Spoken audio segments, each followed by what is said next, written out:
Hello everyone, welcome back. तो इस video में हम एक अगला क्वेश्चन करते हैं, जिसमें क्वेश्चन का टाइटल है return all root to leaf path which have given sum. ठीक है, ये लीड कोड का 113 क्वेश्चन है। इसका नाम पाथ सम 2 है उधर। ठीक है, तो अपना क्वेश्चन क्या कह रहा है कि हमको ना एक तो रूट दे रखा होगा। ठीक है, हमको एक तो रूट दे रखा होगा इनपुट के अंदर, और दूसरा एक नंबर दे रखा होगा जिसको हम क्या कहते हैं, टारगेट सम बोल देते हैं। ठीक है, जिसको हम टारगेट सम बोल देते हैं। ठीक है, तो हमारा काम क्या है, हमारा काम क्या है कि हमको इस ट्री के अंदर जितने भी रूट से लीफ तक के ऐसे पाथ हैं जिनका सम इस टारगेट सम की इक्वल है, उतने सारे पाथ्स को एक एरे के अंदर डालना है एंड उस एरे को रिटर्न करना है। जैसे एक पाथ ये, एक पाथ ये, सॉरी, ये बनेगा 1 2 4। तो एक पाथ बनेगा 1 से 2, 2 से 4, 1 + 2 + 4 इज 7। टारगेट सम की इक्वल है, अपने आंसर में ऐड कर दो। दूसरा बनेगा 1 5 1, इसका सम भी टारगेट सम की इक्वल है, इसको ऐड कर दो। एक पाथ और बन रहा है 1 2 3, जिसका सम आएगा 6, which is not equal to 7, तो इसलिए वो यहाँ पे नहीं है। ठीक है, तो ये अपना क्वेश्चन है, ये अपना क्वेश्चन है। तो अब समझते हैं इसको अच्छे से। हमने क्या पढ़ा था कि अपने पास एक फंक्शन रहेगा, अपने पास एक फंक्शन रहेगा जिसको हम रूट इनपुट भेजेंगे और एक एल आई भेजेंगे, एल आई के अंदर हम पाथ स्टोर कराएंगे। ठीक है, ये हमारा पिछला क्वेश्चन है। मैं सेम पैटर्न एक बार ड्रॉ कर रहा हूँ, उससे इस पे पहुंचेंगे। और साथ में अब एक टारगेट सम दे रखा है, उसको मैं अभी के लिए के ले लेता हूँ। ठीक है, तो सबसे पहले बेस केस पे आ जाते हैं। If root is none, if root is none, return return none. ठीक है, ये होगा अपना पहला स्टेप। अब दूसरा स्टेप है कि रूट को प्रोसेस करना है। ठीक है, दूसरा स्टेप अपना क्या होता है कि रूट प्रोसेस रूट। ठीक है, तो अब ये जो एल आई है, ये जो एल आई है, इसके अंदर मैं इसको अपेंड कर देता हूँ। ठीक है, L I dot append root dot val. ठीक है, तीसरा स्टेप आता है अपना if root is leaf, if root is leaf. अगर वो लीफ है, अगर वो लीफ है, तुम्हारे पास क्या कंडीशन है कि हमको रूट से लीफ के वो सारे पाथ रिटर्न करने हैं, वो सारे पाथ रिटर्न करने हैं जिनका सम जो है, जिनका सम जो है वो हमारा किसके इक्वल है, के इक्वल है। ठीक है, वो हमारा के इक्वल है। ठीक है, तो हमको क्या करने हैं, हमको अभी रिटर्न करने हैं। ठीक है, पिछले क्वेश्चन में हमने क्या किया था, प्रिंट किया था। ठीक है, अभी हमको रिटर्न करने, रिटर्न करने तो हमको एक आंसर एरे चाहिए होगी स्टोर करने के लिए। ठीक है, तो एक इस फंक्शन के बाहर, इस फंक्शन के बाहर मतलब मेन फंक्शन के अंदर मैं एक आंसर एरे डिफाइन कर लूँगा। ठीक है, मैं एक आंसर नाम की एरे डिफाइन कर लूँगा, जिसके अंदर हम अपना आंसर स्टोर करेंगे एंड फिर इस फंक्शन को उसके नीचे कॉल कर दूंगा। अभी लिख के दिखाते हैं मेन का फंक्शन में। पहले समझ लो कि हमने आंसर नाम की एक एरे को इनिशियलाइज कर दिया मेन फंक्शन के अंदर, और मेन फंक्शन के अंदर हमने इस जो अपना हेल्पर फंक्शन है जिसमें हम कैलकुलेट कर रहे हैं उसको कॉल किया। ठीक है, अब जब भी रूट नन है तब हम क्या चेक करेंगे, if sum of L I, if sum of L I equal to है, इक्वल टू है के। जब भी ये कंडीशन हो रही है तो हम क्या करेंगे, हम अपनी आंसर एरे के अंदर अपेंड कर देंगे एल आई को। ठीक है, अब ना यहाँ अगर मैं सीधा एल आई को अपेंड करूंगा ना, तो अगर हम पाइथन में जाए, अगर हम पाइथन के हिसाब से चले, तो जो हमारी एरे होती है, जो हमारी array, array means list, list in Python, उसको जब हम कहीं भेजते हैं ना तो वो बाय रेफरेंस जाती है। ठीक है, बाय रेफरेंस जाती है। तो अगर मैं इसको यहाँ अपेंड कर दूंगा सीधा, तो ये लेटर जब एल आई हमारा अपडेट होगा सॉल्यूशन में आगे बढ़ता हुआ, तो यहाँ पे भी चेंज हो जाएगा, क्योंकि आंसर जो होगा ना, आंसर वाली जो लिस्ट बनेगी हमारी, उसके अंदर ना एल आई का रेफरेंस पड़ा होगा। ठीक है, इसलिए हमें क्या करना पड़ेगा, इसलिए हमें क्या करना पड़ेगा कि हमको स्टोर करने से पहले एल आई की एक कॉपी बनानी पड़ेगी। ठीक है, हमको स्टोर करने से पहले एल आई की एक कॉपी बनानी पड़ेगी। तो एल आई डॉट कॉपी करके हम इसकी कॉपी बना सकते हैं। ठीक है, अब कॉपी बन गई इसकी, और उसके बाद इस ए को मैं, सॉरी, इस ए को, जो हमारी कॉपी एरे है, उसको मैं अपेंड करूंगा आंसर के अंदर। ठीक है, इसको मैं अपेंड करूंगा। तो यहाँ पे पॉइंट क्या नोट करना है, पॉइंट का नोट करना है कि हमने कॉपी क्यों बनाया है, कॉपी क्यों बनाया है, क्योंकि जो लिस्ट है, जो लिस्ट है वो बाय रेफरेंस जाती है। ठीक है, वो बाय वैल्यू नहीं जाती है। तो जब कोई जब कोई डेटा या मान लो जब भी कोई वेरिएबल जो है जिसके अंदर कोई डेटा स्टोर्ड है वो हमारा बाय रेफरेंस जा रहा है ना, तो जब वो लेटर चेंज होगा, ठीक है, मान लो अभी हम फर्स्ट स्टेप पे हैं, फर्स्ट स्टेप पे हमने इसको स्टोर करवा लिया, ठीक है, एल आई को। अब जब हम थर्ड स्टेप पे पहुंचे जब हमने एल आई को अपडेट किया, ठीक है, हमने एल आई को अपडेट किया, हमने एल आई को अपडेट किया, लेकिन यहाँ पे फर्स्ट स्टेप में हमने रेफरेंस स्टोर करवाई थी, तो जो फर्स्ट स्टेप पे आंसर स्टोर करवाया था ना वो भी अपडेट हो जाएगा। ठीक है, इसलिए हमने बनाई कॉपी, इसलिए हमने बनाई कॉपी। चलते हैं आगे।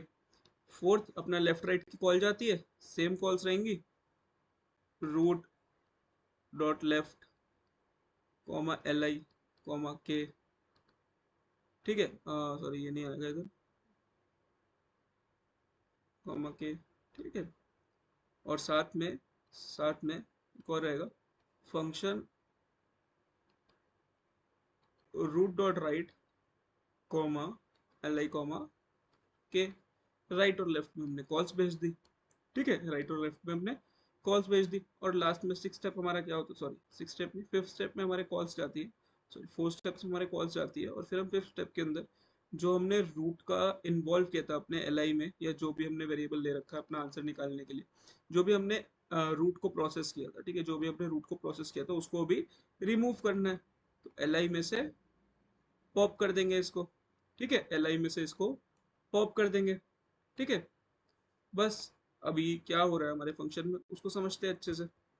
ठीक है, अब ये फंक्शन कैसे कॉल होगा, ये फंक्शन कैसे कॉल होगा वो भी मैं बता देता हूँ एक बार। क्या रहेगा कि अपना एक मेन फंक्शन होगा, ठीक है, जिस मेन फंक्शन में रूट और के इनपुट आएगा, ठीक है।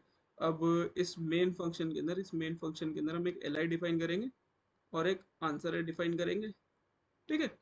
उसके बाद हम इस फंक्शन को कॉल कर देंगे रूट कॉमा के comma L I comma answer, ठीक है, आंसर भी भेज देंगे। तो यहाँ पे पूरे में आंसर चला जाएगा, ठीक है।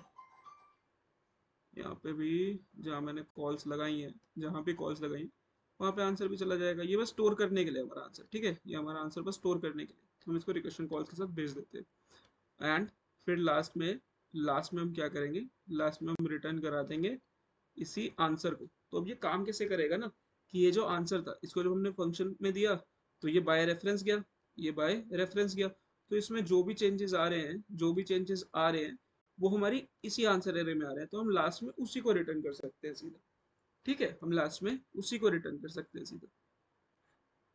अब इसको एनालाइज करते हैं एक बार कि इसका टाइम और स्पेस कॉम्प्लेक्सिटी कितनी है, एंड ये हमारे पिछले क्वेश्चन से कैसे कनेक्टेड है, ठीक है।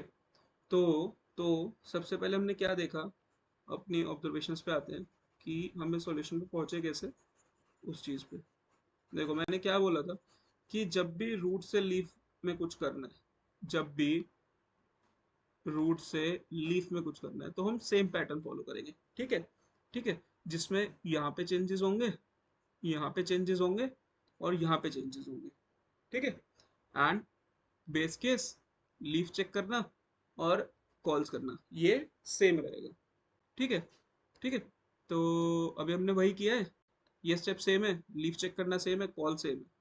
बस हमने क्या किया, हमको के एक एक्स्ट्रा दे रखा था, क्योंकि उसके इक्वल वाले पाथ लेने थे, और एक आंसर एरे साथ में भेज दी, क्योंकि अब हमको रिटर्न करना है, ठीक है। अगर हमको प्रिंट करना होता तो हमें किसी आंसर एरे की जरूरत नहीं थी, हम यहाँ पे चेक करके सीधा प्रिंट कर देते instead of doing all this, ठीक है, ठीक है। तो हमें समझ आ गया कि आंसर एरे हमारी क्यों आई।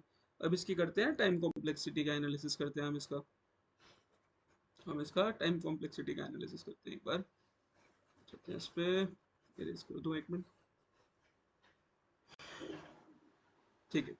तो ये बेस केस अपना O1, अपेंड करना अपना O1। अभी यहाँ पर क्या निकाल रहे हैं हम, एल आई का सम निकाल रहे हैं, हम क्या निकाल रहे हैं, सम निकाल रहे हैं एल आई का। और किसी लिस्ट का जब सम निकालते हैं तो वो O ऑफ n होता है, जहाँ पे n होता है number of element in list, ठीक है, ठीक है, ये होता है। अब हमारी ये जो लिस्ट है इसके अंदर क्या स्टोर हो रहा है, इसमें स्टोर हो रहा है रूट से लीफ का पाथ, है ना, इसमें स्टोर हो रहा है रूट से लीफ का पाथ। रूट से लीफ का पाथ सबसे लंबा क्या हो सकता है, हाइट, है ना, हाइट हो सकता है। और हाइट वर्स्ट केस में क्या हो सकती है, नंबर ऑफ नोड्स के इक्वल। ये देखा था ना हमने कि अगर स्क्यू ट्री हो और ऐसे हो, ऐसे हो सारा, तो वो हमारा जो हाइट है वो नंबर ऑफ नोड्स की इक्वल हो जाती है। ठीक है, तो इसका मतलब ये वाले स्टेप की कॉम्प्लेक्सिटी क्या हो गई, इस वाले स्टेप की कॉम्प्लेक्सिटी हो गई O ऑफ n। अभी ये दिखेगा तो तुमको O ऑफ 1 कि भाई इफ ही तो लगा हुआ, लेकिन अंदर हम सम कर रहे हैं, ठीक है, अंदर हम सम कर रहे हैं, उसका ध्यान रखना होगा। ठीक है, अब आगे आते हैं। आगे कॉल्स जा रही हैं, कितनी कॉल्स जा रही है, n कॉल्स जा रही हैं। और उसके बाद ये पॉप हो रहा है, ये ओवन होता है। लास्ट वीडियो में मैंने एक्सप्लेनेशन नीचे डाल दी थी, इधर इधर थोड़ा डिटेल में करके डाल दिया था, उसको एक बार पढ़ लेना। ठीक है, तो अब इसकी टोटल टाइम कॉम्प्लेक्सिटी कितनी हुई, इसकी टोटल टाइम कॉम्प्लेक्सिटी कितनी हुई, हमारी n कॉल्स हो रही है, हमारी n कॉल्स हो रही है, और हर कॉल में ओवन ओवन, ओवन का काम, ओवन का काम, ओवन का काम, और एक ओवन का हो रहा है। तो इफेक्टिव कितना हो गया, ओवन। तो इसकी कॉम्प्लेक्सिटी कितनी आ गई, ओन स्क्वायर। इसकी कॉम्प्लेक्सिटी आ गई ओन स्क्वायर। ये आ गई हमारे पास टाइम कॉम्प्लेक्सिटी। ठीक है, अब हम निकालते हैं इसकी स्पेस कॉम्प्लेक्सिटी। स्पेस कॉम्प्लेक्सिटी देखो, सबसे पहले जिसमें हम आंसर रिटर्न कर रहे होते हैं ना, उसको हम कंसिडर नहीं करते, क्योंकि मतलब जो हमको वो क्वेश्चन ने रिटर्न करने बोला है, हम अपना आंसर स्टोर कर रहे हैं किसी डेटा स्ट्रक्चर में, तो उसकी कॉम्प्लेक्सिटी को काउंट नहीं करते, तो उसको हटा देते हैं। तो same like previous question, O of H ई आएगी, है ना, ओ ऑफ एच ई आएगी। ठीक है, और इसको थोड़ा वैसे लिखने के लिए तो ये भी लिख सकते हो, ओ ऑफ एन एच आ रही है, ठीक है, instead of O N square. ठीक है, ओ एन स्क्वायर हमारी वर्स्ट केस है, ओ एन स्क्वायर हमारी वर्स्ट केस कॉम्प्लेक्सिटी है। नहीं तो क्या होगी, ओ एन इंटू एच, लेकिन है तो ये हमारी क्या कहते हैं, क्वाड्रेटिक ही, है ना। तो मतलब है तो ये पावर ऑफ टू वाली ही अपनी कॉम्प्लेक्सिटी। तो इसको हम ऑप्टिमाइज करने का देखेंगे कि कैसे ऑप्टिमाइज कर सकते हैं। ठीक है, कैसे इसको ऑप्टिमाइज कर सकते हैं। तो इस वीडियो में इतना ही करते हैं। एक बार ना तुम इसको ड्राई रन करके ट्राई करना, ड्राई रन करके ट्राई करना। और इस चीज़ को ज़रूर कंसिडर करना कि जब हम किसी रूट पे खड़े हैं, जब हम किसी रूट पे खड़े हैं तो उसके लिए क्या क्या प्रोसेसिंग कर रहे हैं। ठीक है, क्या क्या प्रोसेसिंग कर रहे हैं। तो अभी हम लोगों का क्लियर रहेगा कि एक मेन फंक्शन है, उसके अंदर कुछ कुछ हमने डिफाइन किया, फंक्शन को कॉल किया एंड रिटर्न कर दिया। ठीक है, और जो हमारा बेसिक पैटर्न था, जो हमारा बेसिक पैटर्न था वही रहा। देखो, पहले नन, फिर रूट के लिए काम किया, फिर लीफ चेक किया, एंड यहाँ पे कुछ कुछ करना होगा अकॉर्डिंग टू क्वेश्चन, कॉल्स जाएंगे विच इज सेम, एंड फिर उसके बाद जो हमने रूट को इंक्लूड किया था उसको हटाना होगा, है ना, जो हमने रूट को इंक्लूड किया था उसको हटाना होगा, बस। ठीक है, तो मिलते हैं अगली वीडियो में। जब तक के लिए टाटा बाय बाय, और एक बार इसको ड्राई रन कर लेना। अब अगली वीडियो में सॉरी, अगली वीडियो में इसका ही हम ओ ऑफ एन सॉल्यूशन करेंगे। ठीक है, ओ ऑफ एन सॉल्यूशन करेंगे और देखेंगे इसको कैसे ऑप्टिमाइज कर सकते हैं। ओ ऑफ एन कैसे होगा कि हम जो सम वाली चीज़ है ना, जो सम वाली चीज़ है उसको रिमूव करेंगे। ठीक है, हम सम नहीं करेंगे एल आई का, हम किसी तरह से सम या तो पहले से लेके आएंगे या और कुछ तरीका निकालेंगे जिससे हमको ये सम ना करना पड़े। ठीक।